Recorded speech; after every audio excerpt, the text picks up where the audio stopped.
অনেক অনেক পিঠা জুড়া করা হয়েছে। তো পিঠা জুড়া তার এমনি এমনি খাওয়া যাবে না, গুড় দিয়া শিরা করতে এইটা দিতে হবে, তারপরে খেতে হবে। তো আমি ভাবছিলাম দোকান থেকে গুড় কিনবো, তো দোকান থেকে গুড় না কিনে বাইরে যে অরিজিনাল আখের গুড়টা করতেছে বাঙ্গাইতেছে ওই জায়গা থেকে যে 11 কেজি গুড় নিয়ে আসলাম।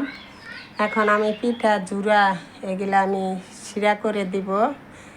এই কারণে দোকানের গুড়টা যা অল্প কিছুক্ষণ পিঠা শিরা দিলে পরে চিনি চিনি পাইয়া উঠে ওটা একটা বেশি ভালো হয় না, আর লাসাটাও কম হয়।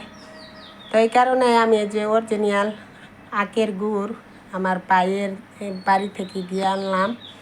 তো কেমন হয়েছে তা সবাই কমেন্ট করে জানাবেন, আর সবাই ভালো থাকবেন। সবাইকে অগ্রিম ঈদের দাওয়াত রইল, সবাই আসবেন, সবাই ভালো থাকবেন।